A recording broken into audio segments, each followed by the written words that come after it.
Welcome everybody. This edition of Strong Perspective Podcast. I'm so anxious. I'm sitting up here biting my lip trying to talk. I'm one of your hosts, Keith Armstrong, along with my brothers Damon and Jaquari Armstrong, and we host a pod that pretty much concentrate on everyday people who do extraordinary things as they walk their life, their path in life. And really and truly, it's been a joy for us. I'm speaking for them because I'm assuming so because they have smiles on their faces too when we talk about it. But this is probably one of the best ideas I've had in these last going on 2 years now. Really and truly, it's one of the best kept secrets. You need to let people know. You need to let people know and tune in and check us out because we have these kind of conversations that really and truly are meaningful to people. Let's do a little bit of house cleaning. Do us a favor. We have a YouTube channel called Strong Perspective Podcast. Do us a favor and go like, share, and subscribe. Especially subscribe. Because we're trying to build our channel up so we can reach more people. Okay? With that being said, like, share, and subscribe again. And the third time, like, share, and subscribe. Run it up. Let's go. All right, well, how you doing today, Jaquari? I'm good, man. I feel motivated. I think it's going to be a good show, bro. Okay. What about you, Damon? I feel the same way, man, especially with the guests coming on, man. I've been reminiscing about my own personal experience, man. So it should be a great show. Okay. Well, speaking of guests, um, we have our special guest from Creative Cuts Barbershop. Um, one of our guests, and you see he's working, is what I love about barbers, Ricco McCoy. How's it going? Doing How fine, you brother. doing, How you brother? doing Yes, today? sir. How's everybody? Everybody's good. Good, good. Welcome, brother. Bless, Welcome. man. Yeah. Glad to be here.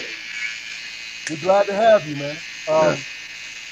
Also, Vincent McDonald will be joining us soon, and Shannon Collins will be joining us. All three of these barbers are barbers at Creative Cuts. You see at the bottom of the screen. The phone number up there, the address. Go check them out. All three are top notch. Rico is the owner of the barbershop, Yes, sir. so that's a good thing. So what we're going to do while Rico, take care of his business is we'll go to you, Damon. Talk to us about your barbershop experience throughout the years and what you took away from My experience, man, was you had to be about you had to know your business when you went in and talked to all the men that was in there. Really? Not like nowadays, man. When when the women came in, they was bringing their sons. You know what I'm saying? So it was mostly men talking about men things, men conversations, man. And I always knew that if I spoke up, I had to know what I was talking about, man. You know what I'm saying? Because the people, especially our barbers, man, they had expectations, man. If you played basketball, they followed your career. If you was going to college, they followed your career. You know what I'm saying? They knew something about you because people came together and they talked about their community, and the people who was trying to do something with their lives. So it was always a place for me, man, where you had to be on point. You know what I'm saying? You just can't come in there and just be talking about some old random whatever. You had to, you know what I'm saying, know what you was talking about, and be able to back it up. So I always had an awareness, man, when I walked in those doors. You know what I'm saying? it. Okay. Jaquari, what about yourself, sir?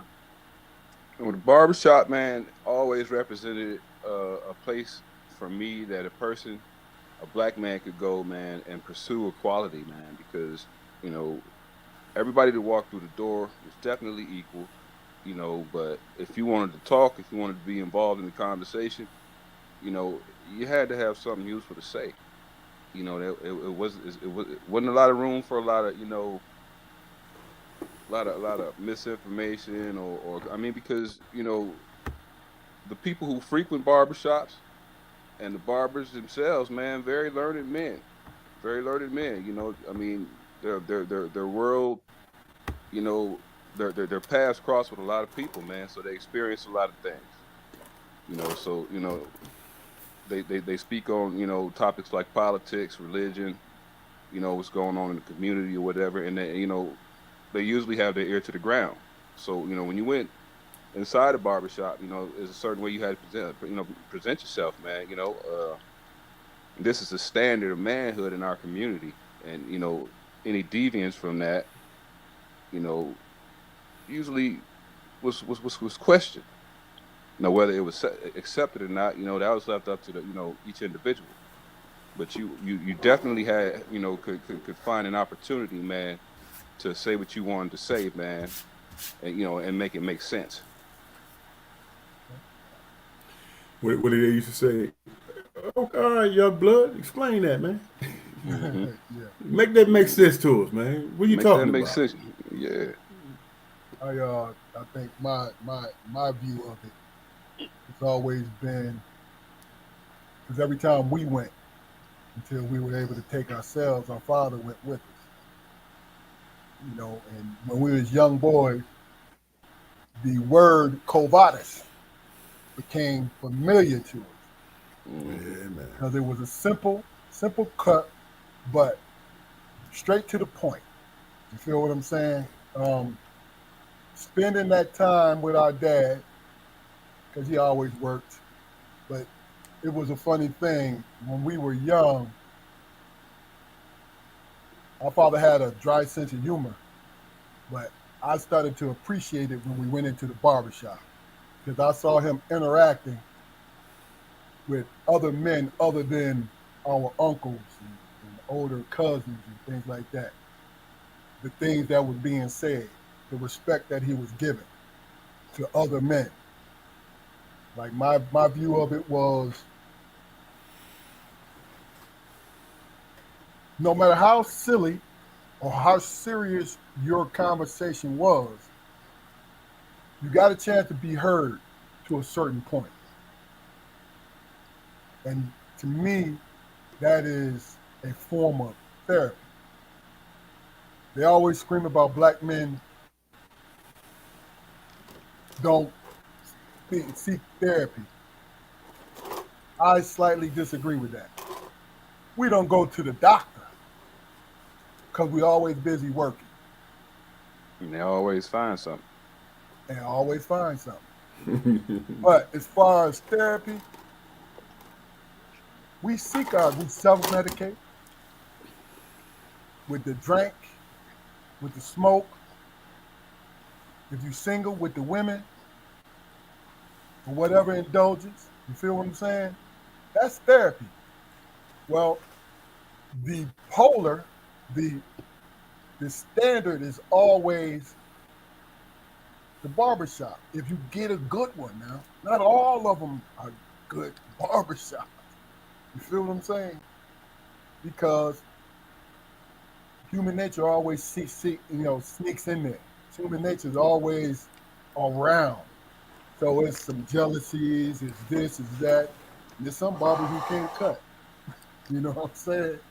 So mine was my feeling about it is it was a safe place. Safe place for bullshit, but safe place for sincere shit too.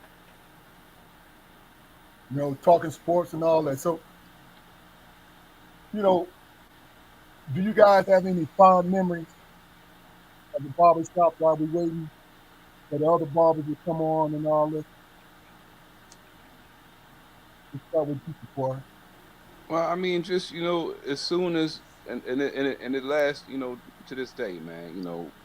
As soon as my haircut is done and everything, and they wiping that hot lava shit all on my line and my scalp and all that shit. You know, and you get up and that cool air hit it and it started to soothe it, and you look at yourself in the mirror and you like, damn, okay, you done something, and then you walk, shit. I don't go straight home, man. I hit the Walmart, and goddamn the dollar store, and just find me some soccer moms and be like, hey, how are you? How are Yeah. you? Because it ain't nothing like it, when my shit is all lined up. I go with a rugged or whatever because I used to cut it myself and I used to fuck it up, so I don't cut it no more myself. No doubt. But when it's fresh, shit, you can't keep me in the house when it's fresh. I'll give you a little story. One thing about it is also what barbershops represent is men's view of themselves, cleanliness, neatness, groomed, well-groomed men. That's what you go to the barbershop for, right? I'm gonna tell you when I was on my way.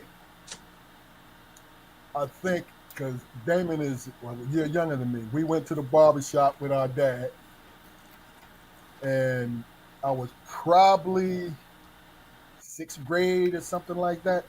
You talking about with Herb? No, not Herb. Herb, we was younger with Herb. But we went in. This was on same street Perry School was on. We went in. Wally and Warren. Yeah. Yep. It was Wally and Warren, and Mr. Curry was down the street, right? Mr. Curry, but it wasn't Mr. Curry. It was Wally. So I sit in the chair, and it's summertime. I sit in the chair, and I'm not paying attention. This is when I started to pay attention to how I was groomed, right? I sit in the chair, and Wally said, hey, how you want his hair cut? Dad started to try to describe it and all this, right? And when the way my hair was when I was young, it would grow in points. One here and 2 on the side. And I was so embarrassed when this man said, do you want me to cut the points off? And I looked in the mirror, and I looked like I had a damn star helmet on. I was like, this will never happen to me again. You know what I'm saying? It used to happen to me too, man. And mine used to cuss me up and down about you keep your hair picked out. You keep it picked out, and I pick it out right in front of her, and go away. And 10 minutes later, come back, and it was like I put on the hat again. Yeah. Hey, Ricco. Let me ask you a question. I'm listening. Can you break down why you started in the barbershop and how many years that you've been cutting? Yeah. Well, I've been doing it for 20 plus years, and how I got into it is a family member who was concerned about me, and they gave me a more stable choice to do in life, and it happened to be barbering. I went to barber school, and I've been doing it ever since. That's how I got into it. Okay. It was a more safer choice than what I was doing. I mentioned earlier that Creative Cuts is your establishment. How long have you been a business owner? How long have I been a business owner? Yeah. Since I was, 20 years. I've been doing it for 20 years. I've been owning for 22, so I've been owning it for 20 years. Okay. First 2 years I worked for someone else. You have to work upon it as an apprentice in North Carolina before you become a owner to a certain degree. Okay. So the first 2 years I worked with someone. Okay. Any do's and don'ts, man, as far as going into barbering, as far as we'll get into later as far as the personal stuff, but just what if you want to start off, you said being an apprentice, right? But Yes, sir. Once you start to establish your own shop, what's the most important thing that you need to pay attention to keep it afloat? Well, for me, customers, and punctuality. Okay. Mm. Man, don't waste people time. You, to me, those two things are the most important to me right there. Just punctuality and basically what the customer is coming there for, a haircut. Okay. Just your own little personal relationship with my son Keith is 30 years old, and I met Rico when Keith was when the prior shop owner was there, and Keith Right, maybe maybe six, and it's a funny thing when you realize you with a barber you have to have a personal relationship to be right, going to him for so long, you know. right. Because I tell you, before I was going to somebody else, I can't remember the brother's name, but I was going to him in the shop. And then when you moved to the other side, and when you took over, I started going to you. Right. Yeah. So, like I said, I've seen the transition Oh yeah. because I think I've known you for 18 to 20 years, and that's Right, right, crazy. right, right, right, right. I don't So mind saying I was 22 years old then, man. You was a youngin'. I was young, man. Yeah, no question. I was the same age my son was at this moment. wow. and So no, and go ahead, you no, I was gonna say so being the owner of the shop, Rico. I mean, how many chairs do you have? At the moment we have four, but I had maybe eight at one time. Yeah. Okay, now are all the other barbers in the shop independent contractors or do they Yes, work for sir. you? So they Independent contractors. okay, okay. And one last question. I don't want to step on no toes or No, anything. no, no, no. Absolutely, man. Any question you want to ask me. I'm open book. All right, now in order to have that relationship, I mean, has there ever been a time where you just didn't vibe with a barber and you had to part ways with him? Absolutely. Okay. Come with the territory. No, the silence, Rico, is just to elaborate for a little bit because we kind of curious. It's, Okay, okay, cool, cool, cool. hey, Rico, you use Yes, sir. absolutely. You use absolutely. So, Yeah, yeah, yeah. I mean, they come with the territory, man. yeah, yeah. Yeah. I don't want to get into any specifics or Nah, anything. nah, nah, nah. I wouldn't do that. Yeah. But it How come would with the territory.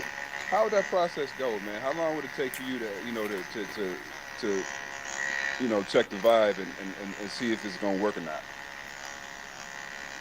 I mean, I'm gonna say this: a man will tell you anything to get what he want. I mean, to get in the door. Sometimes a woman will too. I mean, it's just we have to wait the man out or the woman out to see what they're going how their work performance is. That's the only way you can really tell what they're about by watching, and watching their work performance, punctuality. Mm. So to answer your question, man, it's a time process. It's a time consuming process that you wait them out, see what they bring to the table. Mm. Okay, so really, so let me ask you a question. Yes, sir. It's a monthly rental kind of situation with your guys, your Week to contractors. week. That's week to week. Oh, it's weekly. Okay, Yeah, Mm-hmm. week. Yeah. okay, Okay. okay. Woo. Yeah, you got it. You got to be there. Yeah. I mean, yeah. But I mean, I gotta say that I've been blessed to work around a bunch of good guys, man. I mean, great barbers, just Yeah. great people. I've been in this game for minutes, and like I said, I've been blessed with more good than bad. Uh-huh. Mm. I mean, I will say that for the record.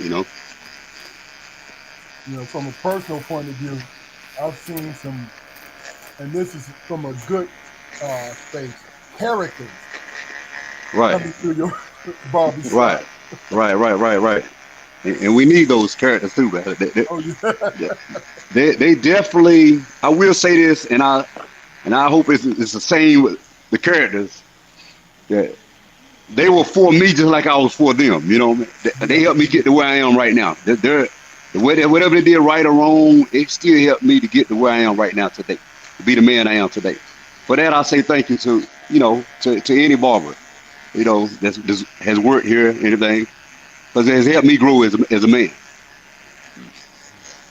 Have you ever had the opportunity, man, to take a young dude under your wing and like get him into barbering at some point? I have.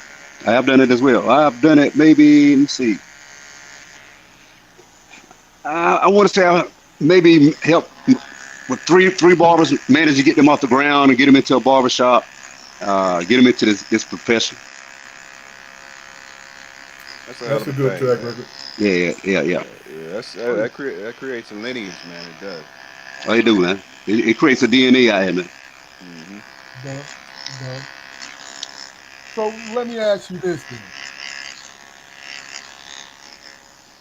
and really just speaks, but your personal opinion Mm. about it. From a scale, and excuse me for doing it this way because I'm just trying to gauge from a scale to 1 to 10, what do you feel? It's a two-part question. What do you feel the importance of a barbershop when you were a kid, and the importance of a barbershop today? So, as a kid, I really don't have like a lot of barbershop history. 'Cause my father cut my hair. Okay. Okay, but I do remember going in with my mother when he wasn't in town, and it was just an opportunity to get around older men or men, that's older than you are to just listen to how they talk, or listen to what was going on, as far as behavior of men. You get an opportunity to see that from a different perspective than your home. When she did drop me off, I did, I got to see other men interact with each other. Thank you. I, I hope I answered the question. Hmm? Yeah, you did. So Uh, what about What? today? okay, now today, for me, it, Uh, it would be the same thing to a certain degree. I'm able to gather a lot of information from a lot of customers, man. A lot of things that I need for my own personal life, and I'm also able to maybe help aid them in things they may need because I have gathered it from someone else, Okay. and it may be something they need. So there's so many different people come through here, with different things, different careers, different professions. You can pick up certain things from them. Yeah, that's true. I I mean, get we it. got a counselor come here, we got a psychologist uh, that comes through. You listen to some of their stories, the patients they have, then you listen to how they talk to them and how they get them to the point where they feel better about life. I mean, you kind of take some of that stuff they use or some of the stuff they said, and you apply it in your life or apply it to the next customer in some cases. So That's deep. being a yeah, being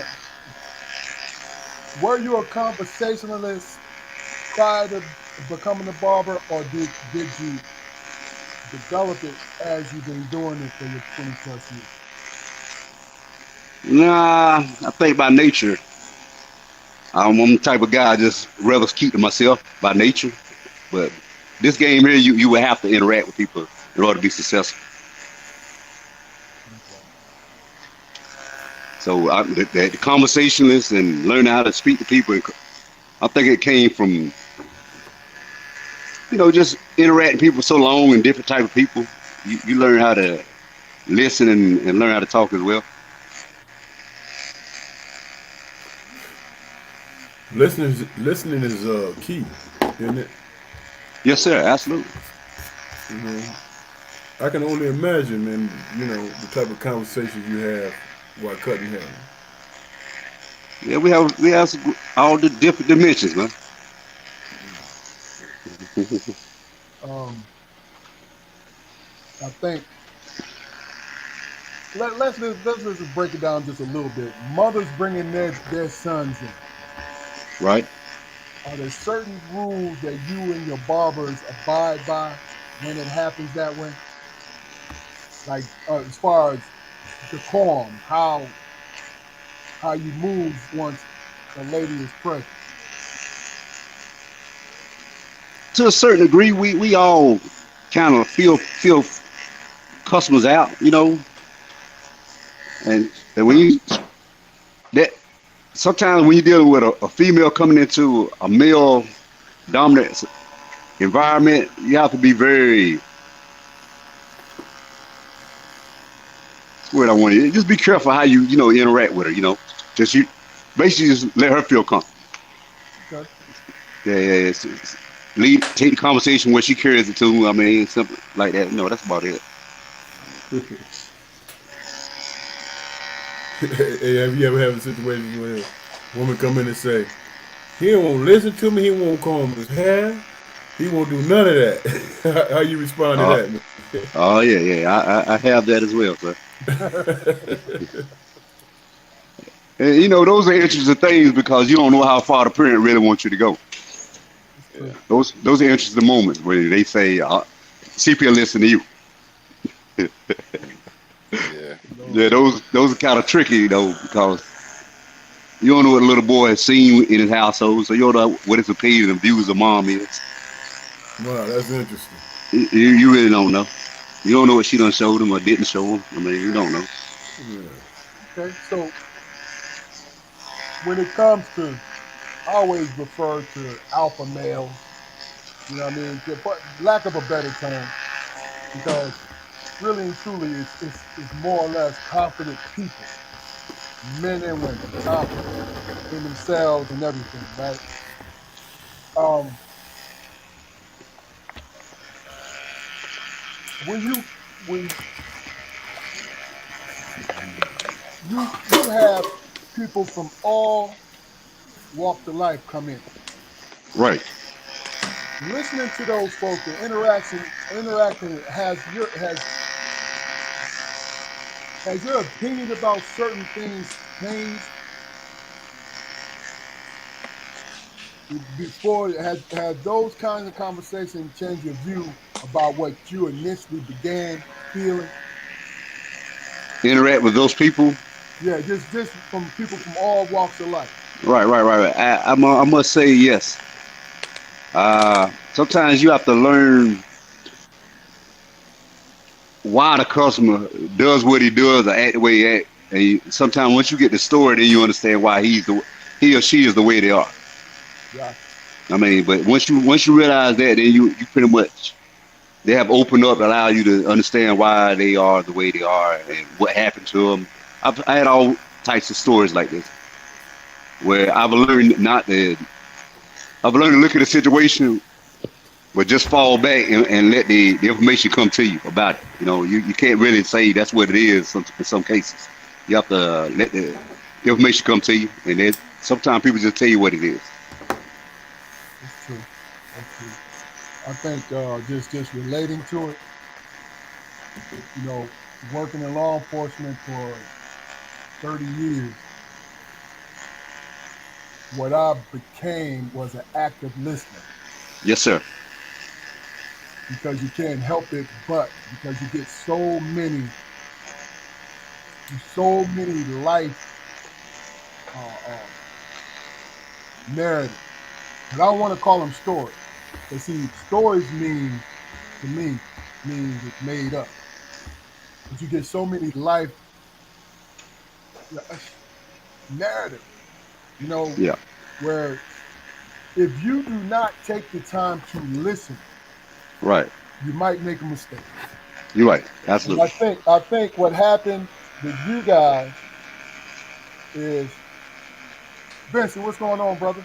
Hey, what's happening? What's what's happening? going on, What's brother? going Welcome, on, welcome. man? All What right. what what what happened with you guys is you definitely have to be because you're. I'm gonna say this: you guys are artists, and you have that temperamental nature because you're artists. So you have to be people. You got to be a people person. Right. But I think you guys. can draw the line too. You know what I mean? So, welcome, Matt. Uh, Yes, sir. listen, Appreciate you. we're gonna have to throw you in the fire because you're coming a little late, and look, we've been grilling Reek, and you know how Reek is. He's like, yo, Yeah, I'm gonna yeah. ask you a question, but you know what I'm I'm saying? I'm on his head right now, so yeah. Yeah. So why don't you do this? We'll start you off with this. Like I said, Mac is an independent contractor in creative cuts down out on the bottom of the screen, 4425 St. James Church Road. And you see the number. Give them a call. They'll show you how to come through because they're three terrific barbers and they do great work. When I call them artists, that's what they do. Ricco, Mac, and Shannon do great work. Um, Yes, sir. Appreciate that. welcome again, brother. So talk to us about your journey on how you got into barbering and what you took away from being in that journey. As far as being a barber, Yes. okay. Well, I got into it really how it happened. I stopped going to the barbershop maybe when I was about 14, 15 years old. And the reason I did was because I didn't like how the barbers cut my hair. You know, I kind of got, little cowlicks stuff in my hair. Everybody don't know how to do those, but they mess up my line, and I just had an eye for stuff like that as a youngin'. So I just decided I wanted to try to cut my own hair, and I used my brother as guinea pig, my stepdad, just different males in my family, and over time, I got better and better at it, and folks, started mentioning stuff like, hey, you should go to barber school or whatever. I kind of procrastinated about it, just to be real. But I got it done eventually. And what it did for me is gave me kind of, the security of knowing, for one, I'm self-employed. For two, I don't have to worry about finding work, and as long as I pay that fee, make sure that license is valid, I could always make money. Look, what they say, don't give them fish, show them how to fish. Right. That's the perfect example right there. Yes, sir. That got to be a great feeling, man. Yes, sir. I know. It is. It is. And I just try to do everything I can to stay in it. You know what I mean? Because it's a challenge, especially when you don't know or have to learn certain things on your own about, the business and everything. But it can be a challenge just trying to, especially if you're not used to being self-employed, used to being employed by a job or something. You got certain guidelines and rules to go by, whatever the case. And, through the hiring package or whatever it is, they have the insurance and stuff that you can apply for. All that stuff we pretty much got to do ourselves. Self-employed, you all the way doing, holding your own with it. Mm-hmm. So at this point, I mean, I feel I'm coming along, but I'm always a student. I'm always learning. You know what I mean?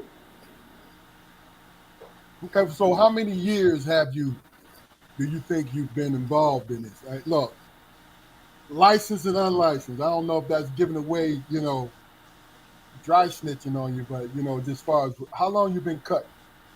I'm gonna say first off, I've been licensed for 10 years. Okay. I believe this year made 10 years. But I probably did it 10 years like before I was licensed. So altogether probably 20. But I more so count the shop experience. You know what I mean? That's really where it's consistent. You're doing this every day, all day. It's a repeated thing. It's repetition. Yeah. So to me, that's where it really the experience is. Before that, I was like self-taught. I pretty much learned trial and error. Okay. You know, I taught myself how to fade, you know, and all of that, but I just didn't know the techniques like I did once I went to school, and they actually gave me the breakdown, showed techniques and what guards to use and how to put the line in, take it out, that type of thing, you know. Okay. But yeah. You didn't have YouTube back then, because we can go to YouTube for all kinds of shit now. Yeah, for real. For real. But what that does, that shows that you had talent. You know what I'm saying? You know, you guys, and I'm not being facetious when I say that I think barbers have artistic natures. They're artists because what Right. they do is craft. What you guys doing is crafting someone's self-confidence. Right. You know what I'm saying? You're crafting the confidence for that brother or that sister in that chair. Because when they get out of that chair, they feel good about who they are. Right. You Right. know what I mean? Now, Yes. I'm going to ask y'all both. Well, let me put it like this. Let me ask you.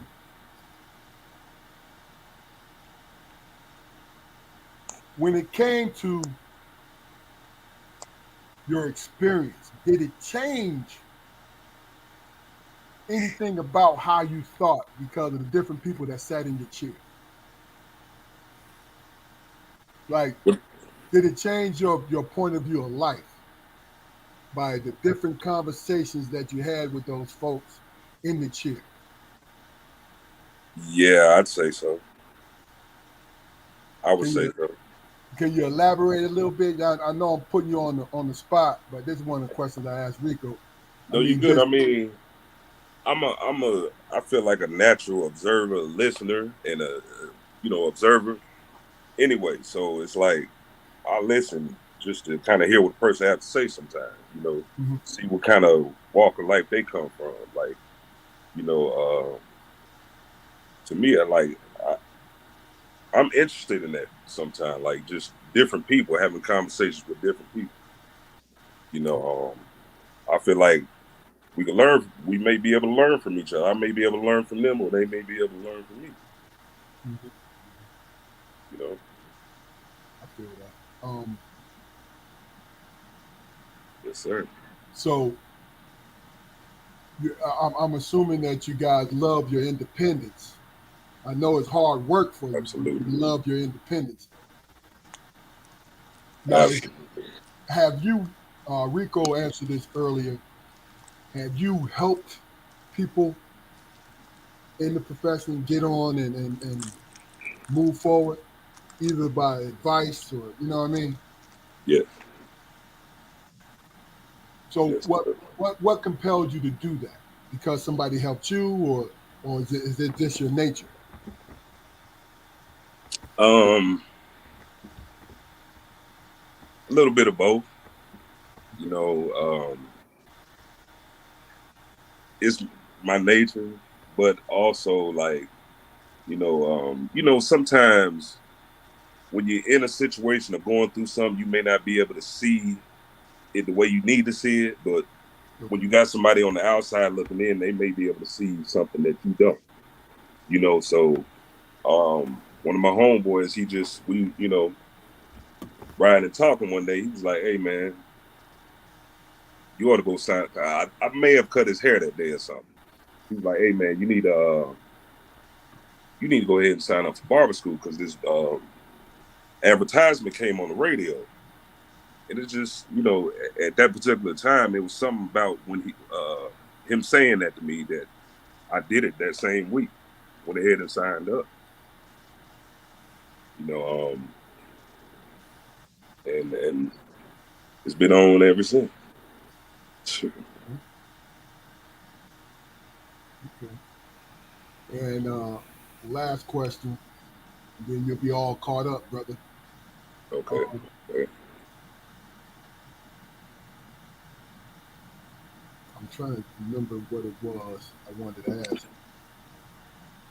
Because, see, a lot of times, well, let me just say this. The folks who watching us live, feel free to ask questions of these young men because they're willing to engage with you guys. I'm gonna put it on the screen and we'll address it. And just like I said, if you're watching us live and you got a question, please engage with us. Okay? And Mac, this is what I'm gonna do. Yes, I'm sir. going to a Jaquari segment, and then afterwards I'm gonna come back to you. Okay. But Jaquari, it's on you, brother. Okay, Uncle Spo says, man, just in keeping on track with the subject of the day, man. My experience with barbershops and the men who frequented barbershops, growing up.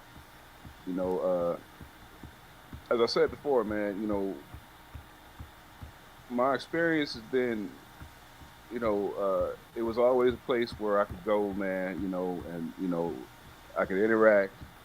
I could be a part of the conversation, or I could just sit back and listen and be entertained by it. I mean, the concept for me, the concept of entertainment, man, the barbershop was one of the first places where, I seen that, take form, Right. you know, and it was like, it was never, from what I could tell, it was never any judgment of station or position or anything like that. I asked two gentlemen yesterday, if they had a lot of foot traffic who would come through the shop or whatever and not even get their hair cut. Just when they was out bending corners, the barbershop was one of the points that they had to shoot through or whatever just to see what was going on. And I seen that a lot. And I always wondered why you know a man would come and sit in the barbershop for hours and not get his hair cut. But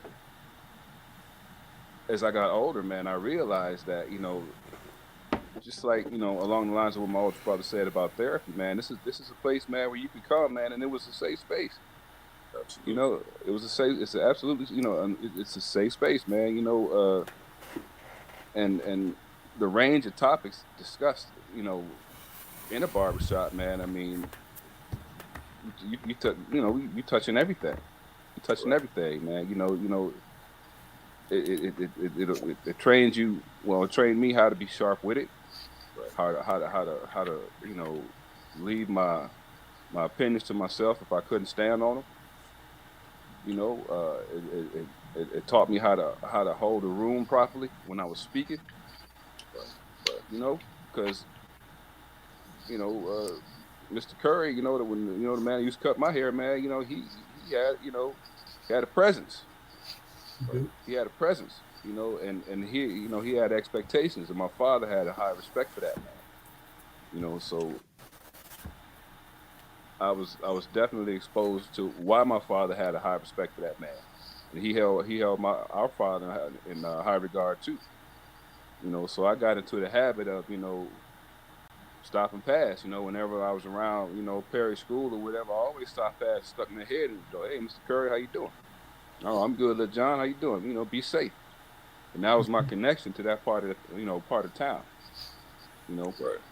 I could always go there, man, and see people who I'd gone to, I was in school with, people who were going to school, my older brothers or whatever, man, and everybody was connected, and we was all in there rapping.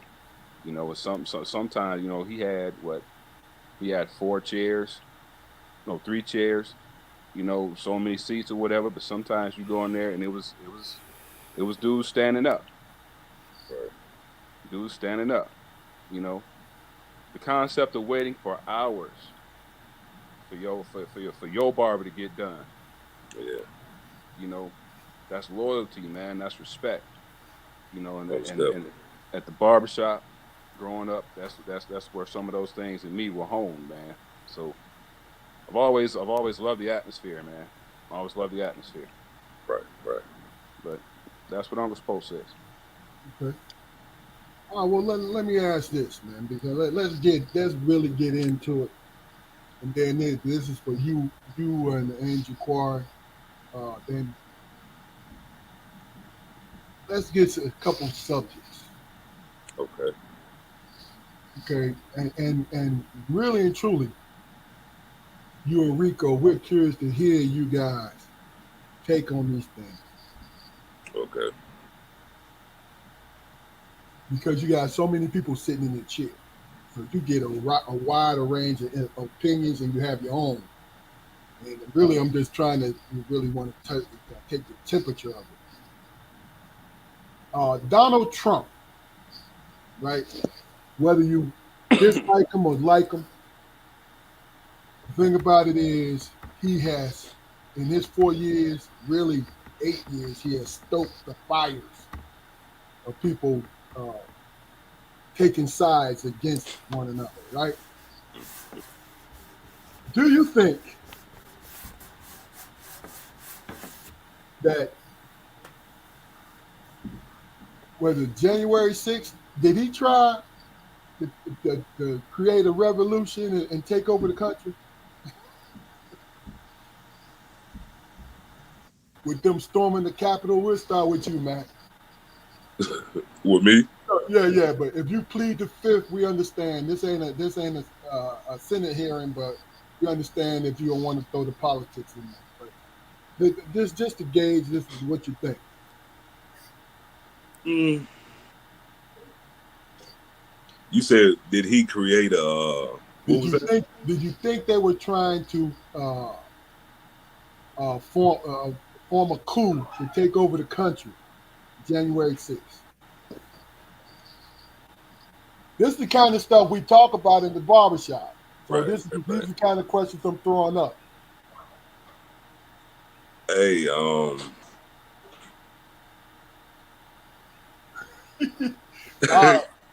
right, Matt, chill out. yeah, Chill out. I don't really McCoy. know. I mean, I feel like, hey, what other reason or what was the call?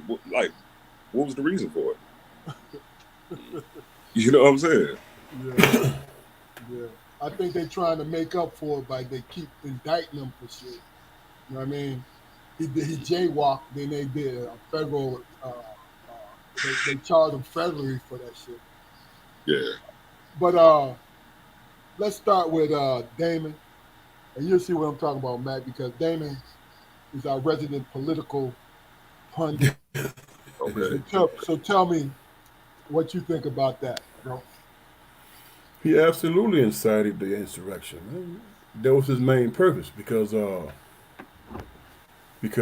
he felt like he was above everything, above the law. He was the president. He can pardon himself and others based on his own personal ideology, man. That's exactly what he did. You know, and I think most people that watched it, man, recognize that fact. But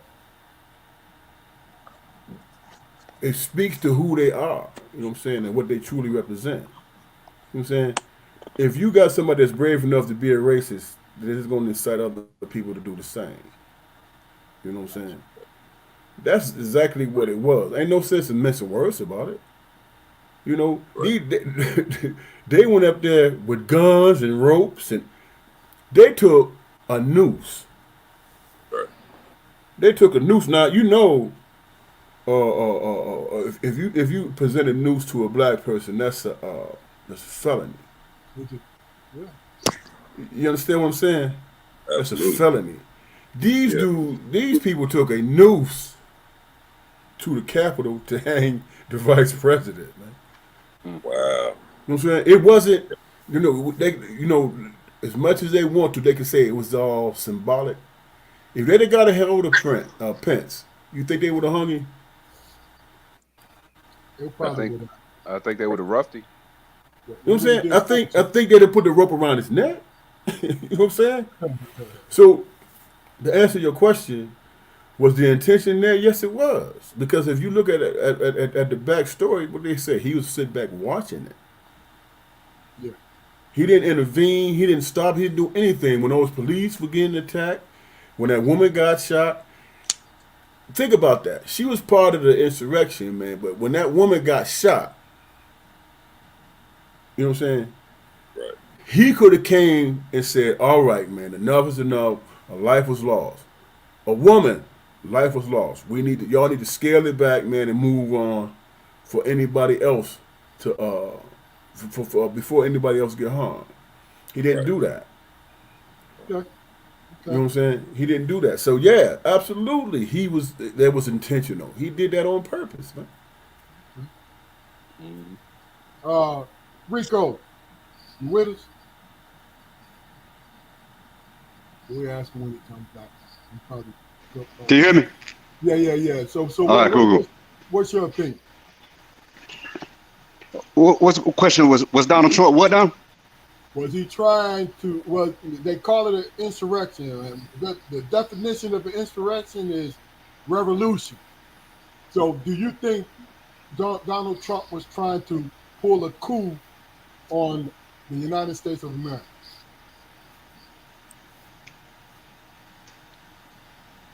I don't. I think he was upset because he was in jeopardy of losing the election based upon some votes that he could not get. Okay. Uh, I get it. Hey, look, look. I'm not. I'm not gonna go that far and say what he was trying to do because I really don't know. I just think it was a sore loser. Hey, look, look. Hey, Rick, this is a Yes, government sir. app. This is a government app, so I ain't gonna go that far. Yeah, yeah, yeah, yeah. Hey, I Jaquar, got you. Jaquar, Well, what do you think? absolutely. Well, you know what? We talking about Donald Trump here. I think he when my brother Damon was saying how he was sitting back, I think he just wanted to see what was going to happen. As far as him orchestrating a coup, I don't think he has the mental acumen to do that. You know, there was the people around him, and he was more of a figurehead. But I'll also say this, man. It was a totally American act. Agreed. It was a I agree totally with that. American act. It was basically how how the country was started. Rebellion and sedition, which by the way are cast under the penalty of death. Why hadn't any of these people been killed yet? Exactly. Right. And no, they weren't charged with anything to go to for the death penalty because Exactly. Which brings me to my final point. Had some of the points that they were fighting, air quotes, fighting over, had they been a little less polarizing, and they were able to get more common men on their side, it may have been partially successful. Right. It's an American act, man. It's an American act. Rebellion, standing up against the government. That's what this country was founded on. I asked that question because the thing about it is the people who showed up, it was a whole bunch of law enforcement officers that showed up there and just everyday people.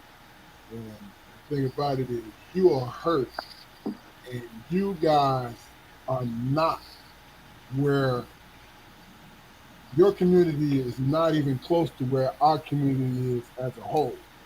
Where we're working, we're surviving every single day. You're working, Right. but the word survive is not in there. It's only for a few of you. But you're working to achieve. We are working to survive.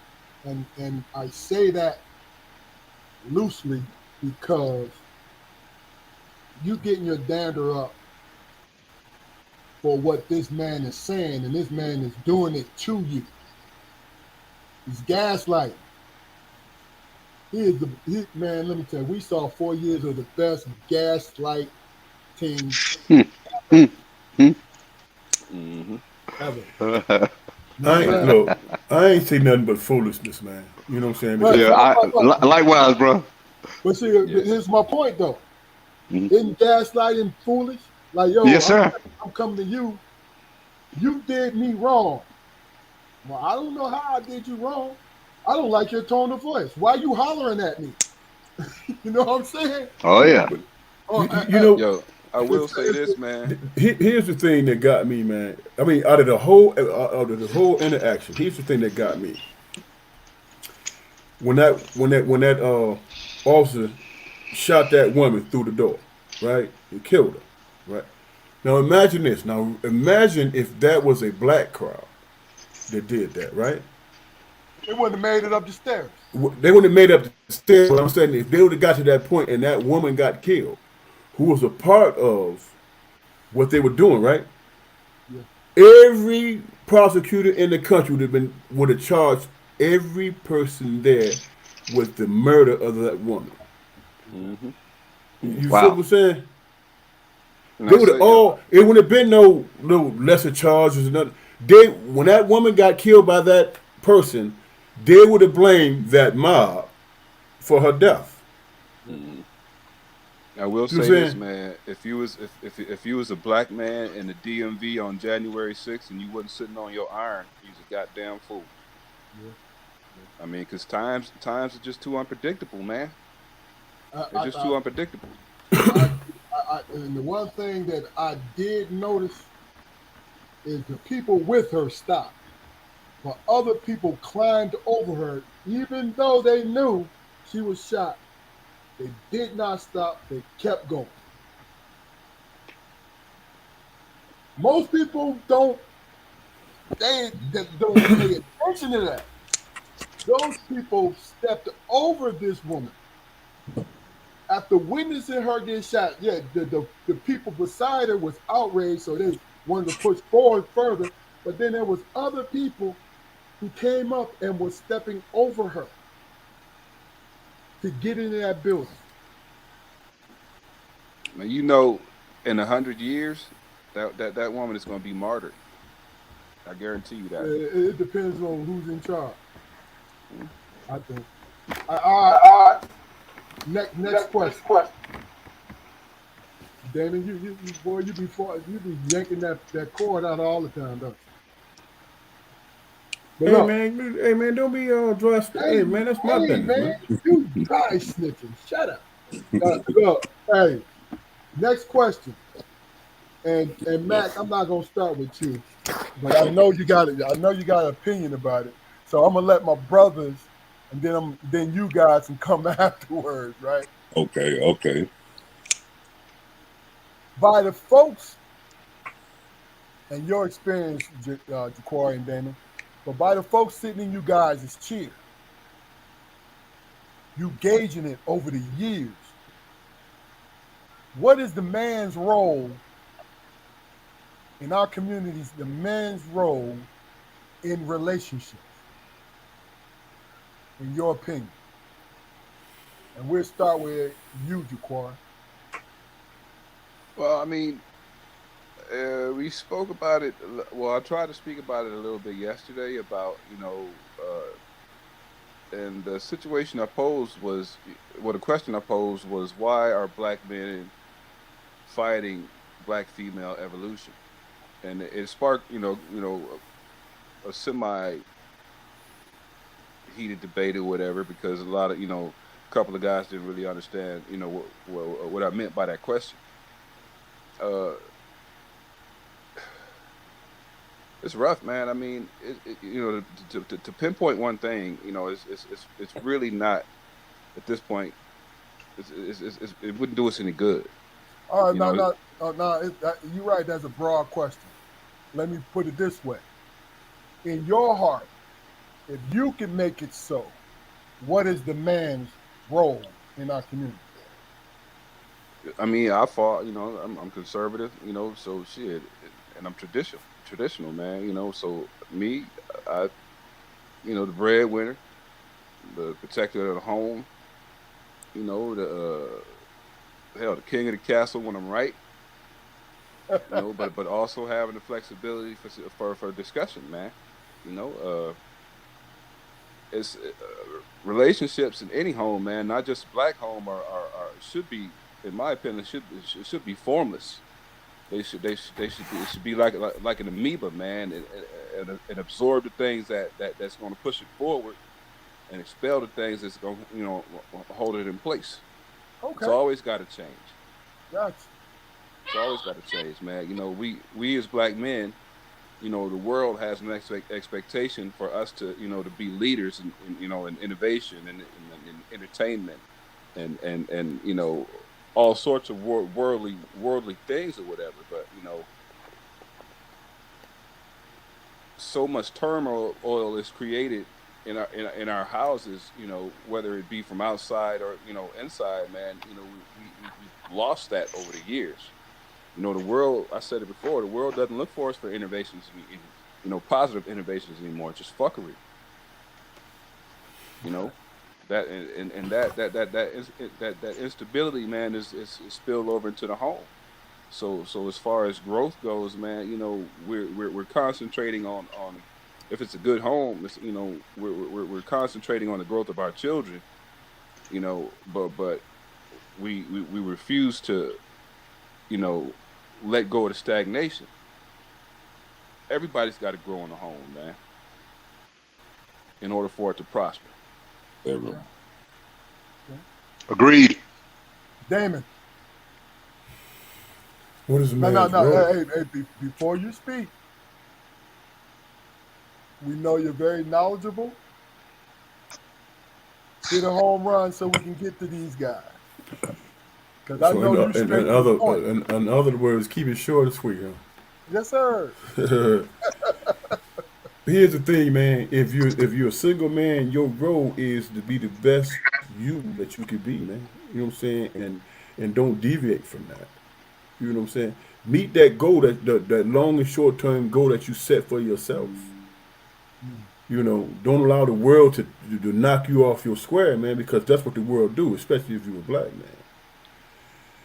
If you're married, man, your role is to do the same thing, but also provide an atmosphere where your family feels safe to do the same things. You know what I'm saying? Because the only thing we can do, man, as individuals is to be the best us we can be. You know what I'm saying? To be the best us we can be. And sometimes, man, you don't recognize that. And that is the father, that is the man's job, is to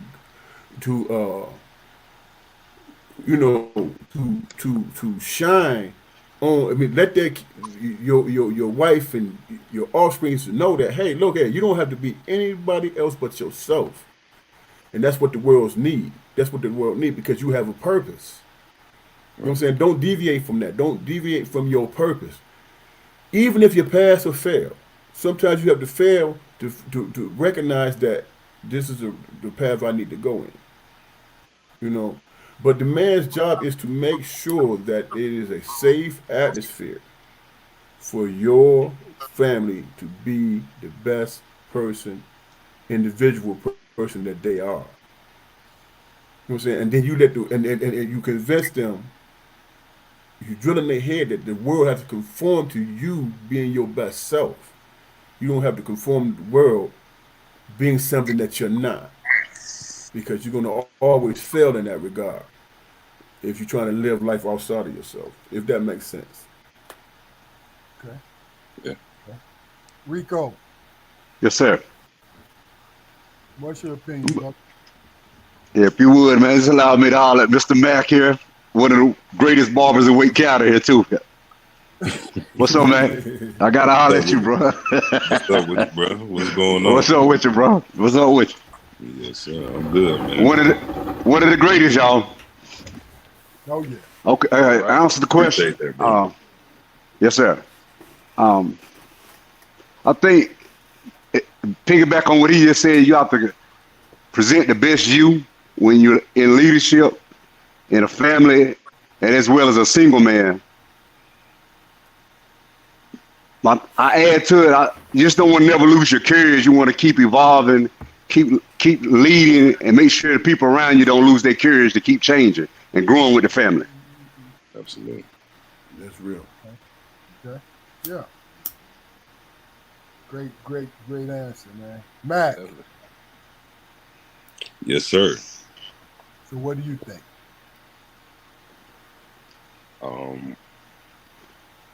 I couldn't agree with the fellas more. Like, it's definitely about growth and courage. Because it takes courage to be able to be a leader. Yes, sir. I definitely think that just all kind of as a family working together and growing together is very important. So yeah. Okay, so tell me, guys, and I'm staying with you, Rico and Matt.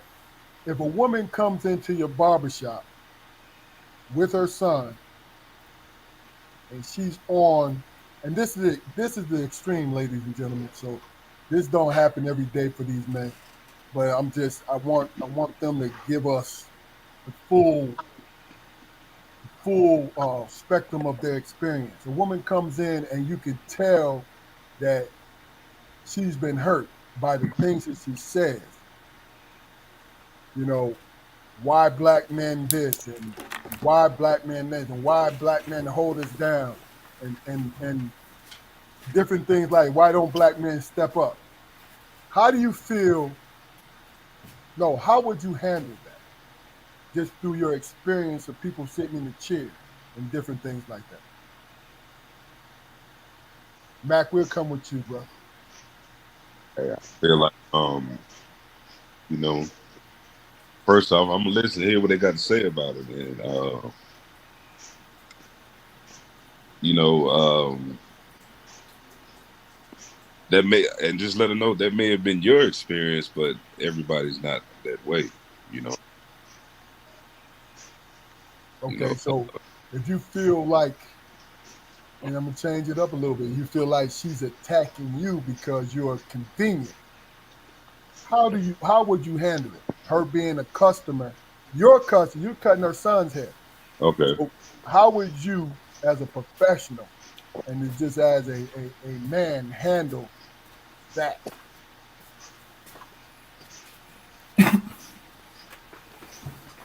You know what?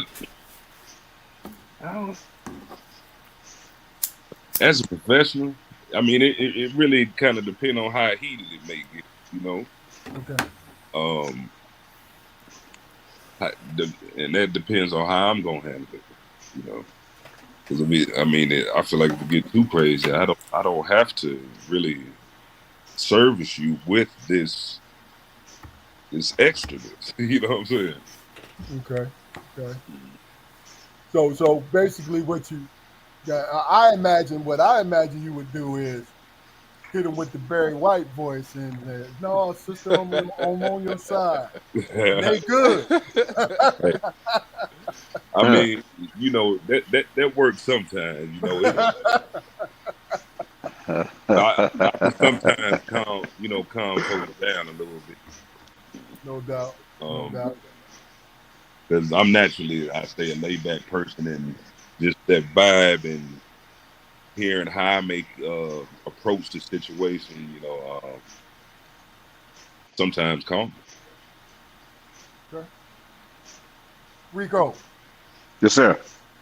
So what? So just the same scenario. Cutting the son's hair, and I got a little bit of a relationship, but it's right now at this particular day is adversarial. How would you handle it? How would you personally handle it? Her saying men. Yeah, just really and truly. Um, Maybe she's having a bad day, and you're convenient because you've been her son's barber for a while, and it Right. seems, you know what I mean? So it seems that she's having a bad day. She's taking it out on men. Yes, Period. Is that what? yeah, taking it out on men, and you're the convenient one because you're a man. Yeah. Um, those situations, I think you have to weigh it out and make sure she's not seeing you that way. You know, Right. let her know that those opinions you have maybe about those people, but I'm not that way. But you want to talk, let's talk. Yeah. Okay. You want to address it, let's address it. You know, and that pretty much helps them get it out. Mhm. Got it. I got it. See that experience now. So You doing? let me ask you a question. and you don't really have to go into specifics. But have you guys had customers who overshared and became emotional as you talk, men or women, became emotional, and it took you by surprise that they went there with that, and you kind of, I'm assuming you were kind of like their release of what they were going through. Let's start Yeah. with you, Rico. Yes, sir. To answer the question, it's a yes. When you, as you said earlier, you have to be a good listener. I think when you just start listening to some people, that sometimes they just open up and they don't mean share too much. But I think because you're open and you're listening to them, it all comes out and it gives them a sense of relief. Okay. Okay. So to answer the question, I have had that. Yes, I have had that. Okay. Okay. What about you, Matt? I've had that as well, and I agree with Rico, but also I say that I think that the barbershop, and if it's say like how the shop is where we work, a family type setting and things like that, comfortable. You know what I mean? That I think that vibe, along with our personality or the vibe that we give off, also kind of brings that. You know what I mean? Over time, folks, the relationship you build with them, they grow to trust you. You know what I mean?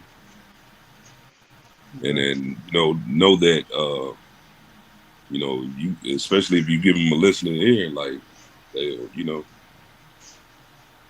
they'll really let you know how they feel. Some people are good.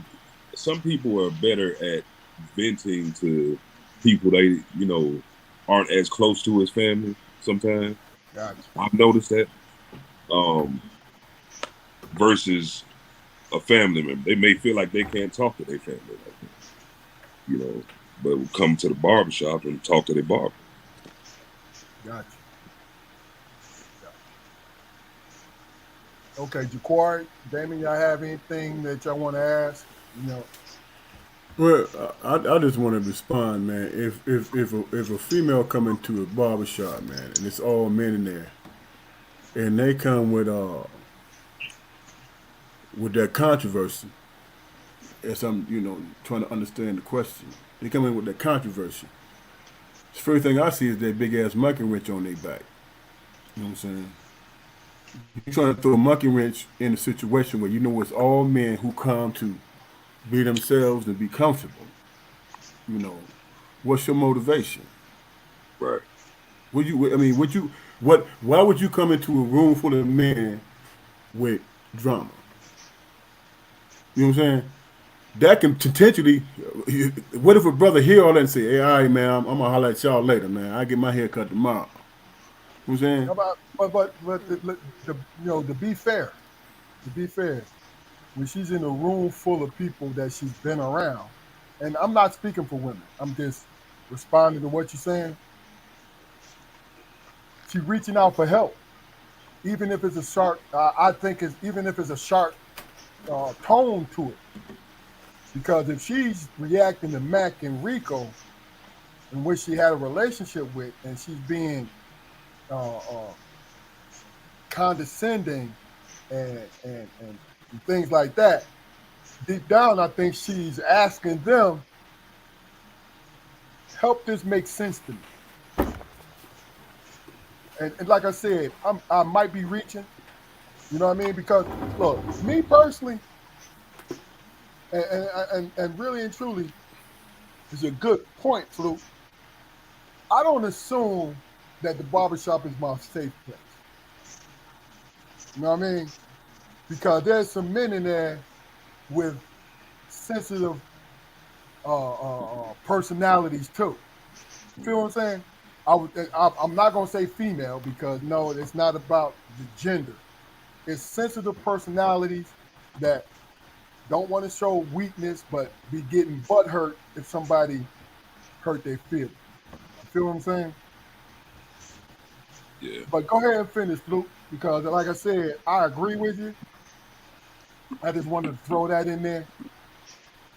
I'm just speaking personally for myself. You know what I'm saying? When I Yeah. walk in the barbershop full of men, and then the female come in there and start talking about how black men ain't shit, I got a problem with that. All right. You know what I'm saying? Because I get that it. is not that is not the venue or the atmosphere to come with that unless there you trying to start controversy, or you trying to put a brother that you're talking about on the spot. You know what I'm saying? Either way, is that when you in there, you want to have you want to have conversations about things. It has to be a learning atmosphere. It has to be an atmosphere of comfort or whatever. You know what I'm saying? How many people you know go somewhere of business and be there and they're dealing with stress? They want to come there, get a fresh cut, and you know what I'm saying, and be among men. You know what I'm saying? Be among men, especially in the black community. That the barbershop is that one place you can go and express yourself and talk about things. Be it whether or not you disagree with people or whatever, everybody's voicing their opinion. You know what I'm saying? And there ain't nobody pulling guns after they leave the joint. You know what I'm saying? It's just people giving their opinion about what their experience is. If you got somebody coming in there trying to be controversial on a level where you're trying to make everybody, the men comfortable in that joint, uncomfortable in that joint, it's like, you know what I'm saying? Soon as she leave, what this brother go in the corner gonna do? He gonna ask the barbers, man, why y'all really? Why y'all allowing that to go, man? Though I just came here to get my hair cut, man. You know, Okay. Okay. Now, I before I mean, there has to be some. It has to be a place, man, where we can go as black men, where we can just deal with the things that we deem that's important. You know what I I'm saying? mean, yeah. If we get on that conversation about women, then we'll get on it, and everybody had their differences of opinion. But initially going in, you just want to have dialogue, man, without drama. I get it. That's All just right. my opinion. Okay. Right here, Malika. She said, although I don't insert myself into men's conversation, that's my choice. I think conversation can be fair game if you don't share my values. People are different. Good point. To keep it a buck. Now, if we're gonna throw our personalities out there with just men, then the woman there should be able to comment on it also. Hmm. Hmm. And I You- think you- you also need to consider the fact of comfort, man. I mean, if it is a situation like that, and you got a sister in there just ragdolling black men, uh, do yourself a favor, man, and assess the situation from the outside if you got that kind of time, because more than likely she's not talking. She's not talking about you, but consider the amount. Consider the times who when she was talking to the person who she means this stuff about, and she didn't get a chance to say it. Yeah, I mean, yeah, it's the barbershop's an opportunity for people to to say what's on their mind. yeah, If she believes this is a safe enough space for her to say whatever she always wanted to say to Jamal or Jerome or whatever, then she ain't gonna stop until she's finished. And me personally, I'm gonna not necessarily encourage fuckery, yeah. but so I'm gonna ask her some leading questions so she could probably get some things off her chest. and it is fuckery if you come out the blue with it.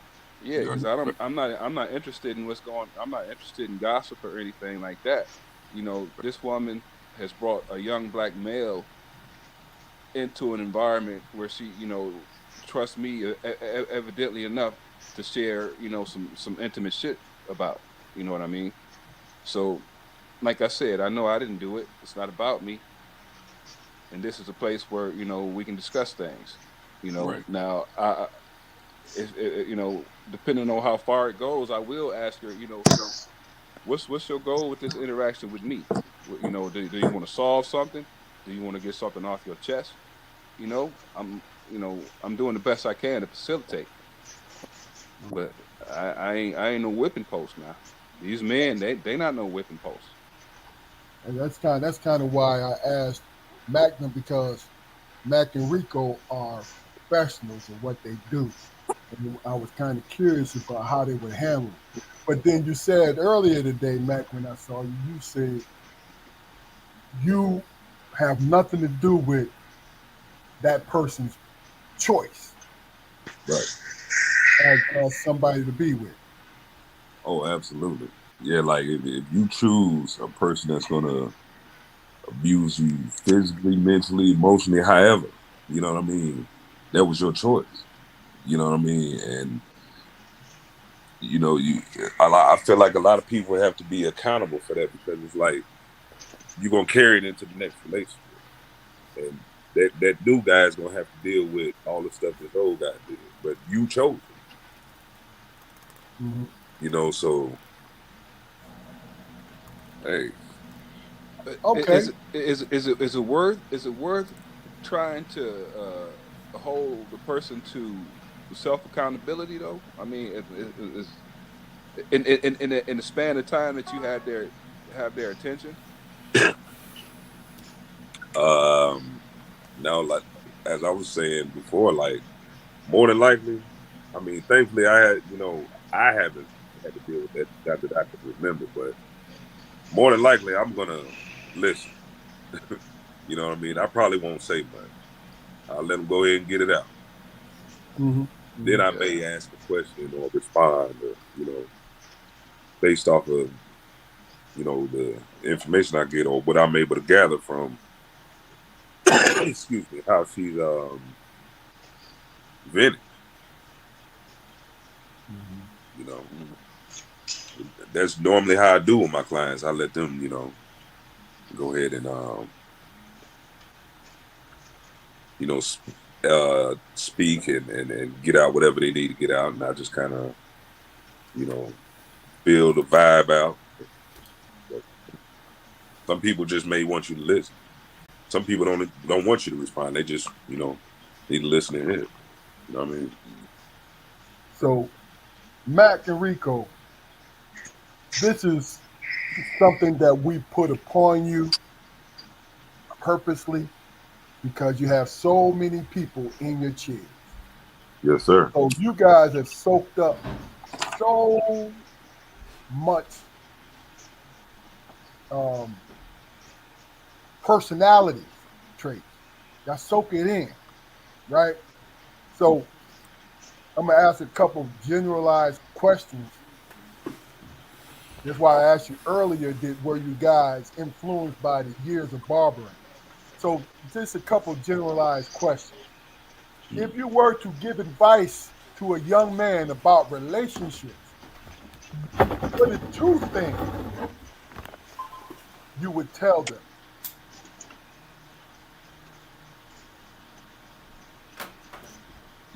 There you go, read. So, what Go what first. is- what is what is the truth I would tell them about a relationship? Yeah, as far as like, what are two things, and really and truly, pick one of them that you want to elaborate in, and let me just get it. So I'll bring you to where I'm getting at. Give me two things on advice that a kid that you seen growing up, and he comes to you for advice because you've been cutting hair. Like I was talking about earlier, Rico, you seen my son, my oldest son, Keith, when he was 6 years old, 7 years old. Right, Keith is 30 now.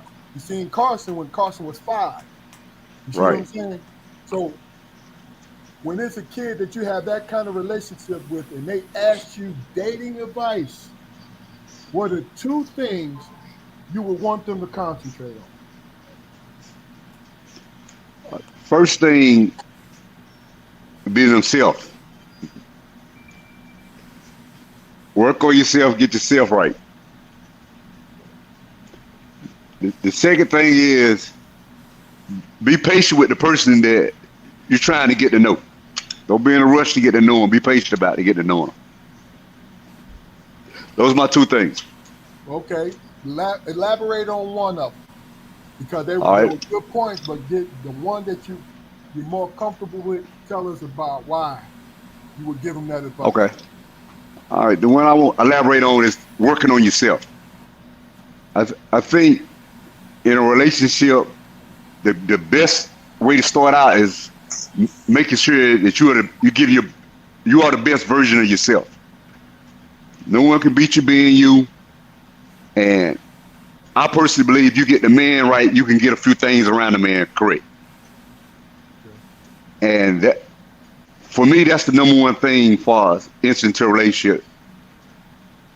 Making sure Rico is right. All right, say that again. You said once you get the man right, what happened now? That was a You can that get was a. a jewel right there, dog. I'm gonna say you get a few things around the man right. If you get the man right, you can get a few things around the man right. I like that. I like that. That's a jewel. Yeah, Real. Yeah, man. I'm gonna use that one. Yes, sir. Yeah, Yes, sir. yeah, yeah. Matt, Yes, give me sir. your two, brother. Um, I would say